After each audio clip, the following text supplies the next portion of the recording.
Welcome back, dear learners. Before the ad break, we introduced the statement of comprehensive income. And what we see here is an extract pre-adjustment trial balance of Limpopo traders at the end of their financial period, which ends on the 28th of February. And then we have the balance sheet account section, as well as the nominal accounts section. Here are the adjustments that we will need to do as we prepare our statement of comprehensive income. We will do adjustment number 1, which is a calculation for depreciation. We'll also do adjustment number 2, which is to do with repairs. Then we have bad debts, adjustment number 4, adjustment number 5 also has to be done. Okay, so let's start with the depreciation adjustment. It reads, provide for depreciation on equipment at 10% per annum on cost and vehicles on the diminishing balance method at 20%. It is very important at this point that you already know how to calculate depreciation. There are 2 methods of calculating depreciation. We can calculate depreciation on cost. With this method, we simply say cost times the rate times the time. That is with the cost price method. Then the next method is the diminishing balance method. I'm going to write it down here. With the diminishing balance method, we will now take the carrying value. So with the diminishing balance method, it is the carrying value times the rate times the time. So the difference is with the cost price method, we use the cost. But with the diminishing balance method, we use the carrying value. Now we need to calculate depreciation so that we can show it in our statement of comprehensive income. All right, so in calculating depreciation, this is what we are going to do now. You have to start with the first one that we're given. The first one that we're given is the equipment. All right, so I'll take my equipment, which is 10% on cost. I have to come here, and my equipment is 196,000. So I'll come here, and I'll say my equipment is 196,000. So I'll bring 196,000 here, 196,000. Then I'll multiply it. Remember, that is the cost.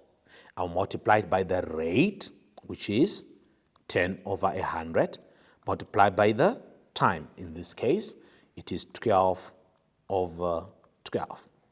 Grab your calculator. Remember, you are saying 196,000 multiplied by 10 over 100, multiplied by 12 over 12. How much do you then get? You get 19,600. 19,600. That becomes your depreciation. 19,600. This is depreciation for our equipment, but we also need to calculate depreciation for our vehicles. All right? With our vehicles, we are told that the cost price of the vehicles is 360,000, but we don't calculate on the cost using the diminishing balance method. Remember, we need to have what is known as the carrying value. How then do we get carrying value? We say cost, which is your 360,000 cost, minus accumulated depreciation on the vehicles. That is your 72,000. So I come here and I say minus 72,000. That will give me carrying value. And your carrying value becomes 288,000. 288,000. Then I now have my carrying value, which is 288,000. Then I say multiply this now by the depreciation rate, which I'm given here, 20 over 100, multiply by 12 over 12 months. That would then give me my depreciation amount, which is 57,600. So I have 2 depreciation amounts. The first one is for my equipment, and the next one is for my vehicles. When I have these amounts, then I can show them now on my statement of comprehensive income under operating expenses. So the first one that I have is for my equipment. And my equipment is 19,600, which is this one. And the next one is on my vehicles, 57,600. There we go. And when I add the two, I have 77,200. It is important that when you calculate this amount, you put the depreciation amounts for all your assets into one bracket. Remember, this is for your equipment, and this is for your vehicles, and it gives you the total, 77,200. Once you have this, then you know you have your depreciation amount, which goes into your operating expenses. Okay, let's look at adjustment number 2. Adjustment number 2 then reads, repairs to the building of 36,000. So we did some repairs to the building of 36,000 have been debited to the land and the buildings account in error. It is very important that we understand that when we have land and buildings will only increase when we add new land and buildings or when we make an extension to the land and buildings. But repairs to land and buildings will not add to the cost price of the land and buildings. Repairs are therefore an expense. Repairs are an expense. And land and buildings are an asset. So we must not debit repairs to the land and buildings because repairs are an expense. They must go to an expense account.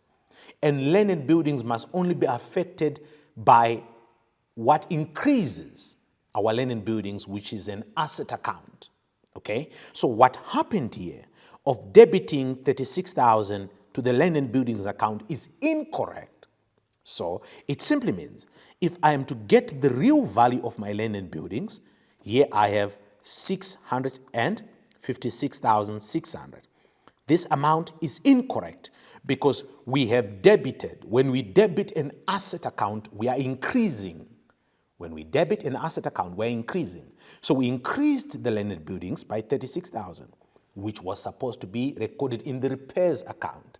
So to correct that, therefore, we come here and we say minus 36,000. We minus 36,000. Therefore, the correct amount for land and buildings will be 620,000. 620,000. Now, what do we do in the statement of comprehensive income? When we come to our repairs, we have repairs in the list of balances, 7,500. And then the 36,000, we add it now as part of our repairs. So we come here and we add the 36,000. It is not supposed to be debited to the land and buildings because it is an expense. And our expenses are shown in the statement of comprehensive income and our operating expenses. And that is what we should have done, not to debit it to the land and buildings. Land and buildings is an asset account and repairs are an expense. Therefore, they must not be in one account. So, to remind you again, we came to our land and buildings, we subtracted 36,000, then we remained with 620. That is the correct amount for our land and buildings. And when we come to repairs, we have 7.5 in the list of balances, and then we add these repairs that were incorrectly recorded to the land and buildings. Then we record them. Then we end up with 43,500. Dear learners, let's go for an ad break, and I'll see you shortly.